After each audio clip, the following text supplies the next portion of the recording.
where faith, purpose, and personal evolution converge. Tonight, we are joined by Rob Z. Wentz, a powerhouse leadership communication expert, Christian entrepreneur, and founder of the Unstuck Movement.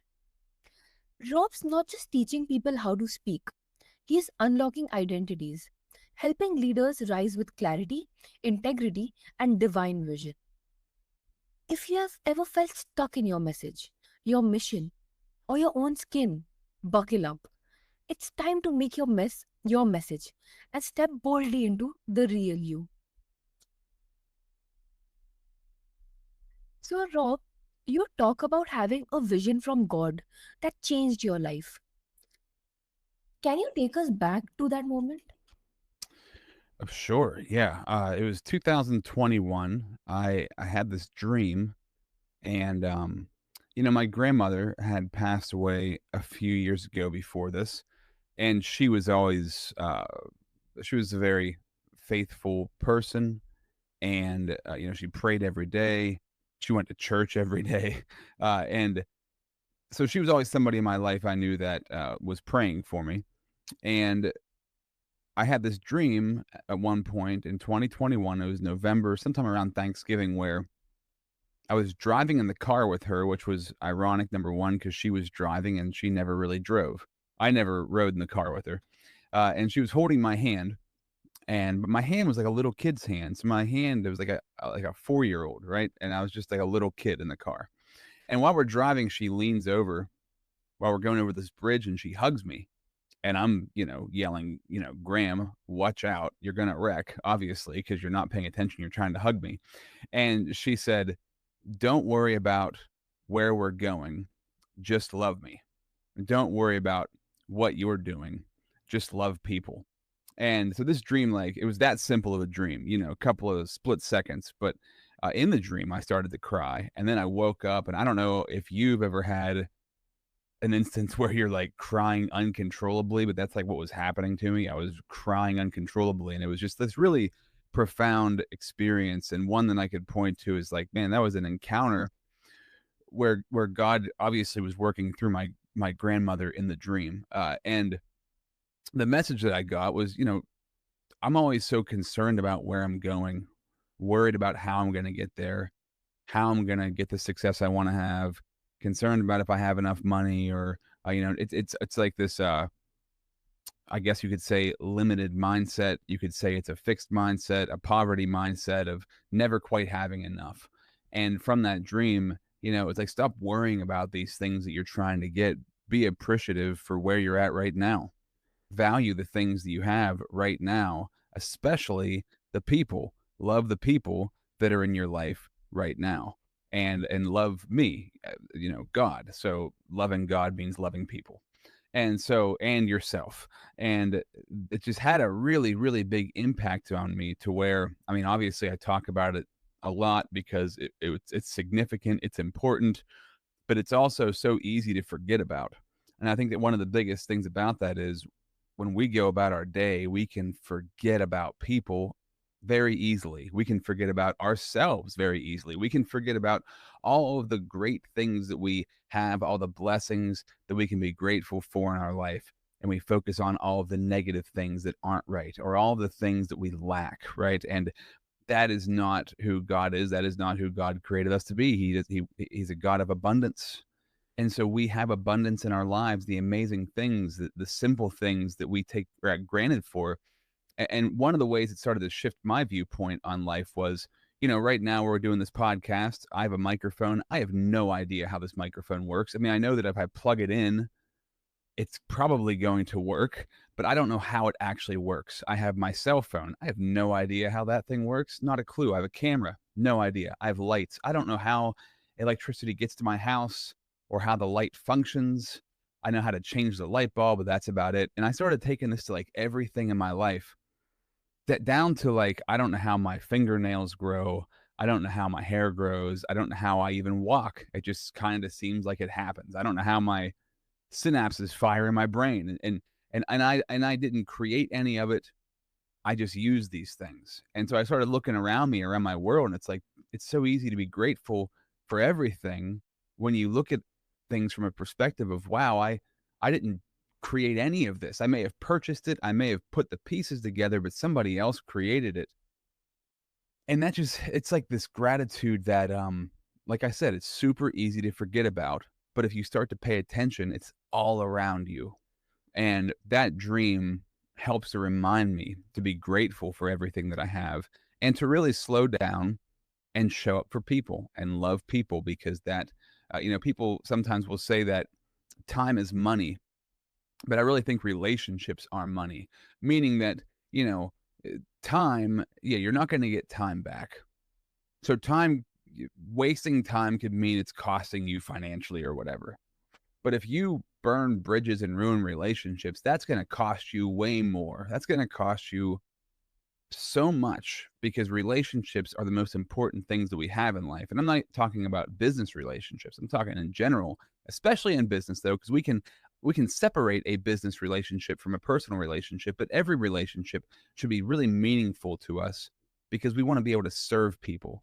And that's a long-winded answer to your question, but that was the dream that I had and the profound impact that it has on me even to this day. Hmm. Absolutely. So, how did that vision shape the creation of the Unstuck movement? Well, during that period in time, I was stuck. I was really stuck. I was going through a long-standing separation and divorce from my ex-wife. It went about 3 years, which was just kind of grueling.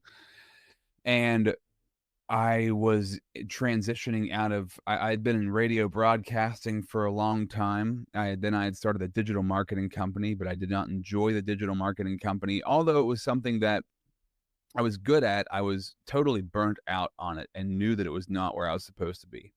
And I had not yet like fully I was in like training for my coaching at this time, but I did not get like fully certified yet. I was in like a mentorship and I felt very stuck, very lost. I had moved out of my house. I was living by myself in an apartment that my parents owned. So I felt like I really was at like kind of a major breakdown, major turning point, wilderness phase of my life that felt very stuck. And I want to sidebar for a second just to say, we all go through seasons in life, and it's important to remember that seasons have a duration on them. And we can tell if you live somewhere in the world where you have 4 seasons, that seasons come and they go. They don't last forever. Especially, I'm in Pennsylvania in the United States. We might get 4 seasons in one day. It's just how the weather is here. So it reminded myself like when you're in the middle of something really hard, it seems like it's never going to end, but it is a season. And as long as you're aware of that and take action, that season will pass. And so as I was just trying to I was praying and meditating every night. I'd spend a couple of hours just kind of in this state of searching what am I supposed to be doing? How do I serve people? What's my message? And this concept of the unstuck movement came to me. And the concept pretty clearly, right? To get unstuck, you have to have movement. So if I want to get out of where I am, I need to take action. Action and activity in the right direction will move me out of being stuck. And that concept made perfect sense to me. Right. If I'm stuck here right now, it's because I'm not moving enough. I'm not taking enough action. Now, it might not be the perfect action every single time, but action will lead to more action. Action will lead to a reaction that leads to another reaction that leads you to your breakthrough. So, trying to remember to rejoice when you're in a breakdown kind of moment, because that means the breakthrough is coming. And this is true personally and professionally. Anybody who's experienced a major breakthrough in their life knows that leading up to that breakthrough, it felt like everything was falling apart. Usually, the worse it gets, the closer the breakthrough is. And so that was a great message for me. The unstuck movement. And to get unstuck, you have to be of service to other people. That's where having a vision for the future and focusing on serving people. The vision and the service will help you to get out of that unstuck place. It will get you outside of worrying about you. Okay, I'm gonna try to break this down so it makes sense. When we're talking about vision, right? When you have a clear vision of the future, all of the perceived problems in your life are actually opportunities to move you towards the vision. But without a vision, they are no longer opportunities to move forward. They're just problems that you have to deal with. So you need that vision so the problems turn into opportunities. And when you're being of service to people, you're getting out of yourself. So I can't worry about my crap when I'm serving someone else. When I'm serving someone else, I'm fully there with them, putting myself in a place of I'm going to help somebody else. I'm not going to wallow in my own nonsense. Those things combined are super powerful. In the unstuck movement, you need the vision. You need to be of service. And that's kind of where the unstuck movement came from. And then I realized, okay, if I'm going to get unstuck also, I want real life examples. This is why I do the podcast, The Unstuck Movement, because I want to talk to people who have real life examples of major incredible breakthroughs in their life, personally and professionally. These are true testimonies of breakthrough to prove to myself and to other people that no matter where you're stuck right now, no matter what season you're in, a breakthrough is coming. And these stories are examples to give you that momentum to remember that's right. Just keep moving, keep persevering, and you're going to experience that breakthrough. That's such a powerful invitation point. When faith meets action, transformation begins. Yeah, 100%. Mhm. So, you emphasize the role of integrity and keeping promises in building self worth. Why do you think that's often overlooked in leadership today? Well, a lot of leaders or managers or bosses just tell people what to do. And it's kind of like my way or the highway. And they're not necessarily there serving other people, right? Servant leadership is where you become a servant to the people that work for you. Because in order for those people to operate and function at a high level, they need to feel like somebody is behind them, supporting their efforts, supporting their ideas, and encouraging them. And so often in our society, we don't see that ever happen. And there's so much power in keeping your personal integrity very high because the less integrity, the more you break promises to yourself, the more it's okay for you to break promises to other people. The more you keep a promise to yourself, the more you're going to keep promises to others. The more that you're kind to yourself and have a good relationship with yourself, the more you're going to be kind to others and have a good relationship with them. So, if I want to be a good leader, a good manager, a good boss, then I better be leading myself effectively. I can only lead other people as well as I lead myself. So, I need to be a servant to myself, meaning I can't be hard on myself. I need to give myself grace and encourage myself. It's not that I'm gonna like, you know, the true definition of being loving to somebody or something is to love them where they are, but love them enough to not let them stay there.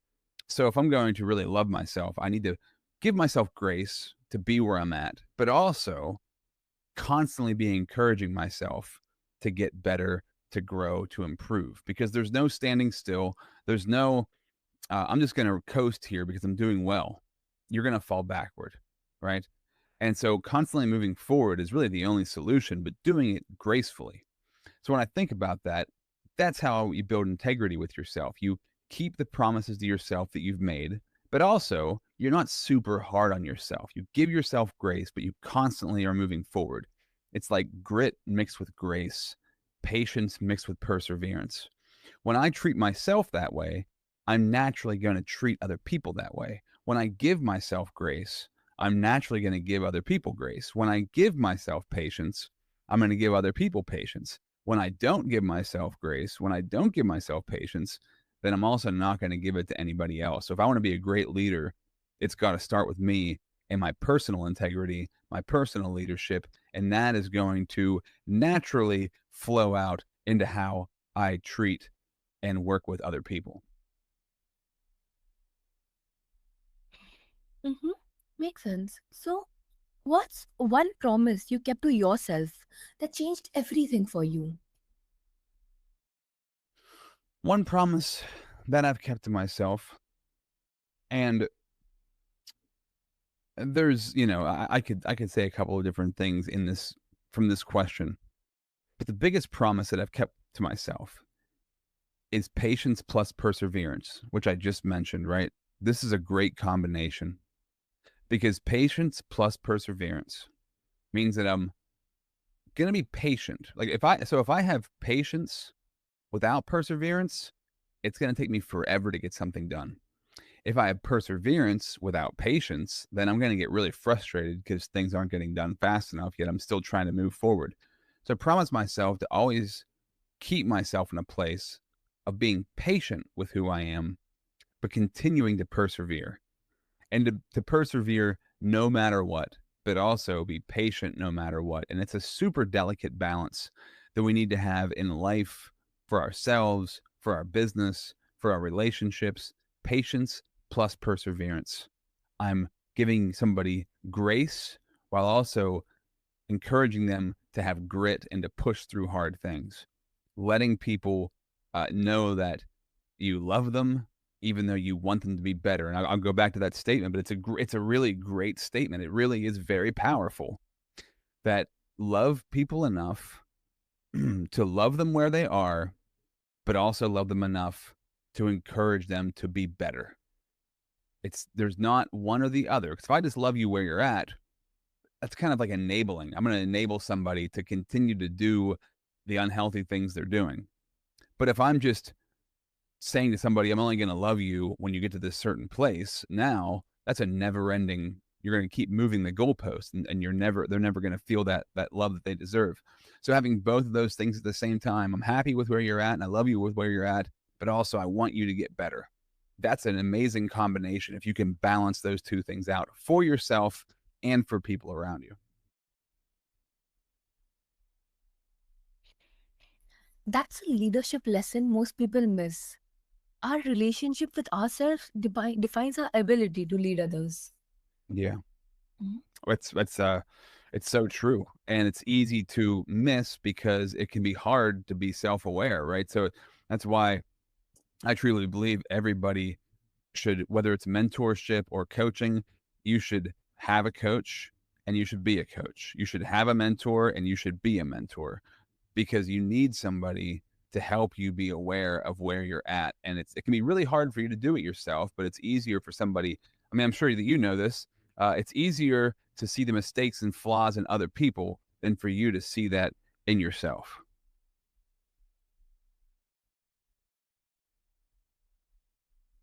Absolutely. So, communication isn't just about speaking, it's about being heard. What are the six attitudes of brilliant communicators, and how can listeners start practicing them? Sure. So the first one is being bold, saying the things that need to be said. And we all know people who are like a bull in a china shop where they kind of like come in and they say all the things that need to be said, and but they say them in a very harsh way.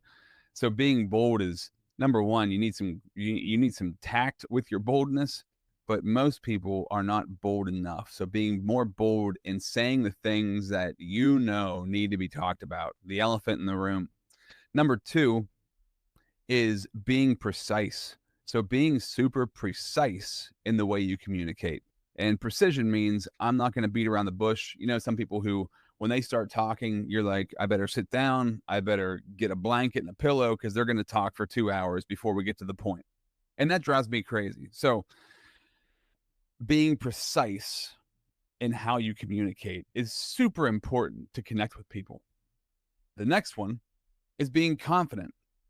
Now, being confident means you're talking about things that you know are true. And so this is one that I think takes some time because confidence without the knowingness can be arrogance. It's like delusional confidence, right? So I want to know before I'm going to tell somebody something 100%. I want to know that I know that I know. And the only way to do that is to be, the expert in what you do, or to the expert in yourself, to truly know myself. If I know me, I know my strengths, I know my weaknesses, I'm aware that I have flaws and I have gifts, then I can be more confident in how I communicate because I'm aware of me. Being fresh in communication is the third one. So fresh means what's the way the world communicates right now? We usually, especially online, if you go on, like, say, Facebook or something like that, it's people giving their opinion and then not listening to anybody else's opinion.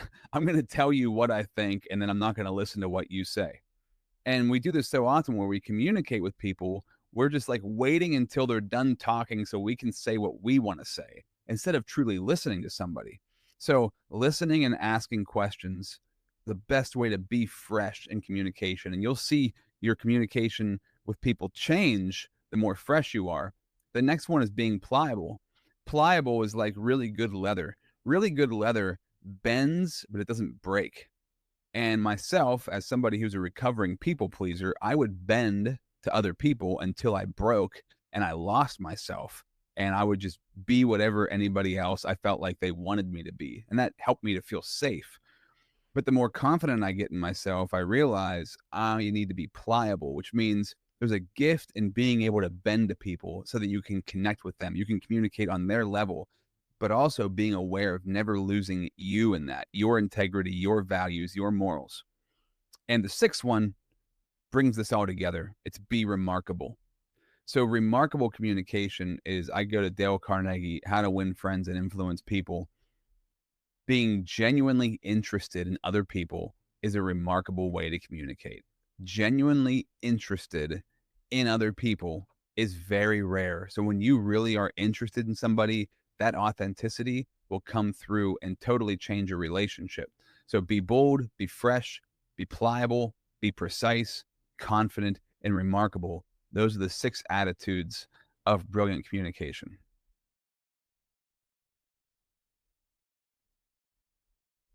Mm-hmm. Absolutely. So, which one do you think is the hardest to master and why? I think the hardest one, at least for me, to master.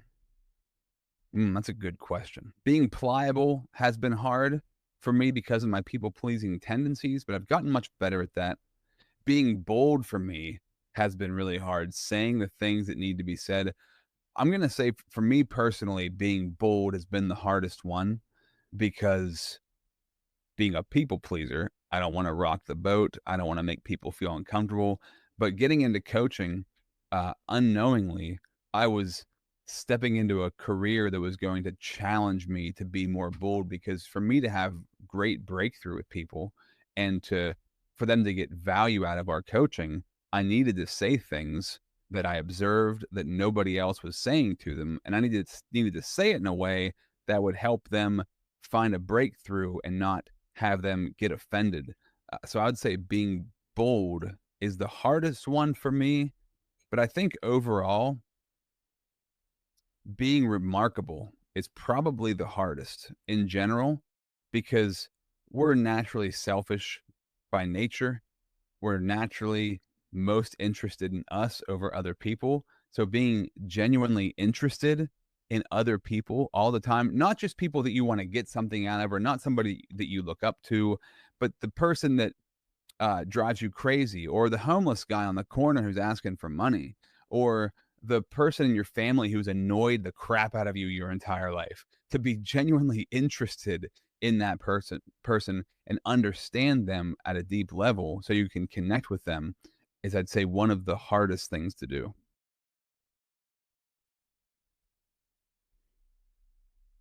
That breakdown is gold. Communication isn't charisma, it's consciousness. Mm, yeah, yeah. So, in your podcast, you share stories of breakthrough. Can you tell us one that deeply moved or surprised you? Yeah, I had a woman on recently who was amazing. She was on my show last week, And our conversation, she had stage 4 cancer that led to her having a stroke, which led to her being a quadriplegic, which basically means she can't feel anything from the neck down. Her name is Amy Lynn Carroll, and now she's like a spiritual teacher. And we had we talk over StreamYard is the platform that I used. And if I wouldn't know, and she's also almost completely blind. And if I wouldn't have known these things about her because she told me, I never would have known because she was so lucid, alert, smart, witty, funny, kind, intelligent. It was really really cool to see, and it was really inspiring to see that, and it just kind of blew me away that somebody who has so many reasons as to why they could be mad at the world was one of the most peaceful people that I've ever talked to on my show. And I'm actually going to have her back on because who would not want to just get more information from somebody like that? I want to, learn from people like that because that's how I want to be. That's how I want to show up. And I could point to dozens of guests that have had major impacts on me, but she's one that comes at the top of my mind because of her condition, her state of how she lives, yet the peace, the inner peace that she has. Very inspiring. Mhm. These stories are the heartbeats of what you do. They remind us that healing and greatness often work hand in hand. Yeah, that's 100% so true. So, wow, Rob Wentz just handed us the blueprint to step into purpose with integrity, faith, and fire. If you're ready to rise, to really lead, and to communicate with power, the journey starts with showing up as you. You are not stuck, just waiting to activate your next level. Check out the Unstuck movement, and as always, lead with love, life, and boldness, and stay in sacred harmony.